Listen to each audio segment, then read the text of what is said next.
세계 경제의 최고 이슈 중 하나는 인플레이션입니다. 막대한 재정 적자부터 연일 최고치를 경신하고 있는 자산 가격까지 모두 저금리 덕에 가능했기 때문입니다. 저금리는 당연히 저인플레이션이 배경입니다. 인플레이션이 발생하면 명목금리가 인상될 수밖에 없고, 금리가 인상되면 정부부터 기업, 가게까지 이자 부담이 증가합니다. 지금처럼 큰 부채를 유지할 수 없습니다. 현재 상황에서 큰 인플레이션은 코로나 사태 이상의 재앙이 될 수 있습니다. 경제학자 상당수는 앞으로도 큰 인플레이션은 없을 것이라 예상합니다. 근거는 2010년대 내내 물가 상승이 크지 않았다는 것입니다. 앞으로도 큰 물가 상승 요인은 없습니다. 하지만 이런 예상에는 결함이 있습니다. 인플레이션과 물가 상승을 구분하지 않기 때문입니다. 인플레이션은 화폐의 가치가 변해 상품과 교환되는 화폐의 양이 변하는 것입니다. 물가 상승은 상품의 가치가 변해 그것과 교환되는 화폐의 양이 변하는 것입니다. 경제학은 이를 크게 구분하지 않지만 마르크스주의 경제이론은 이 둘의 차이점을 강조합니다. 물가의 변화가 없어도 화폐 가치가 하락하면 인플레이션이 발생합니다. 먼저 물가는 통계당국이 선정한 상품 집합의 전반적 가격 변화를 표현합니다.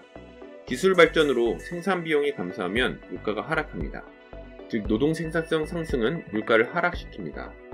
이렇게 보면 현대 경제에서는 물가 상승이 아니라 하락이 지배적 경향입니다. 하지만 우리가 체감하는 상품 가격은 계속 상승하는 것으로 나타나는데요.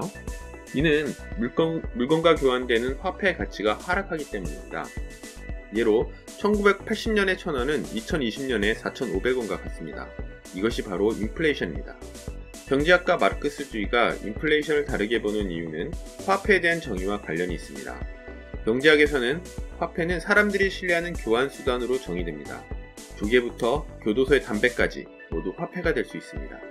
그래서 물가 상승이나 인플레이션이나 교환 수단과 상품의 상대적 수량 변화가 원인일 뿐입니다. 딱히 구분할 이유가 없습니다. 하지만 마르크스의 화폐론은 이와 다릅니다. 마르크스는 그 신뢰가 어떻게 형성될 수 있는지 근본적으로 질문합니다. 그의 대답은 국민경제 전체의 신뢰가 만들어지려면 화폐가 가치 척도 기능을 할 수 있어야 한다는 것입니다. 쓰임새가 제각각인 상품들은 화폐의 가치를 기준으로 1원, 1,000원 같은 비교 가능한 공통의 특성을 가질 수 있습니다. 물리적 길이를 측정하는 자처럼 화폐는 상품의 가치를 측정하는 척도 역할을 합니다. 인플레이션은 자의 눈금이 변하는 것과 같은 현상입니다. 화폐를 발행하는 중앙은행의 대차대조표로 인플레이션을 설명할 수도 있습니다. 중앙은행 계정에는 화폐, 즉 현금이 부채로 기록됩니다. 그리고 부채에 상응하는 자산은 정부가 지급하거나 지급을 보증하는 채권으로 채워집니다. 우리가 사용하는 현금은 중앙은행 부채 증서라 할 수 있는데요. 정부의 지급 능력이 그 부채의 실질 가치를 결정합니다. 인플레이션은 바로 이 부채의 실질 가치가 하락하는 현상입니다. 인플레이션을 대차제도표의 부채 측면에서 보면 정부 지급 능력의 토대인 국민소득보다 중앙은행 부채가 더 빠르게 증가할 때 발생합니다. 적당한 인플레이션을 유도하는 중앙은행은 이런 원리에 따라 일반적으로 본원통화 증가율을 명목 경제성장률보다 1%포인트 정도 높게 유지합니다. 인플레이션을 자산 측면에서 보면 부채 증가과 무관하게 정부 지급 능력이 빠르게 하락할 때 발생합니다. 예로 남미나 아프리카에서는 정부 불신과 경제 비공론이 확대될 때마다 하이퍼 인플레이션이라 불리는 화폐 가치의 붕괴가 나타나기도 합니다. 참고로 신용이 발달한 현대 경제에서는 중앙은행 대차대조표와 무관하게 인플레이션이 발생할 수도 있습니다.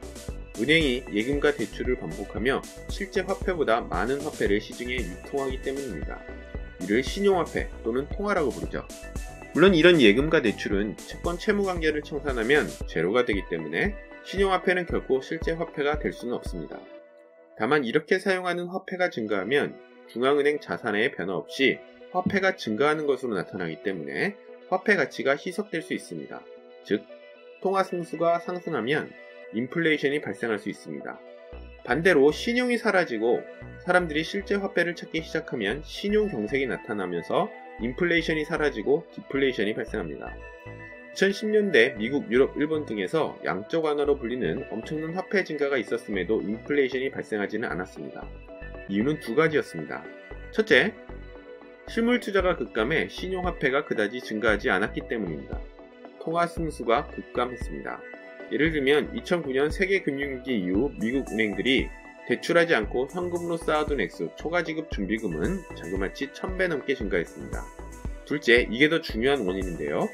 궁지에 물린 민간이 죽자 살자 정부에 매달리고 있기 때문입니다. 세계 금융위기 때부터 현재까지 정부가 최후의 대부자, 최후의 소비자, 최후의 고용주로 역할을 하고 있습니다. 이런 상황에서는 민간의 불안에 비례해 정부에 대한 의존이 커집니다. 중앙은행의 자산가치인 정부의 지급 능력 역시 과대평가됩니다.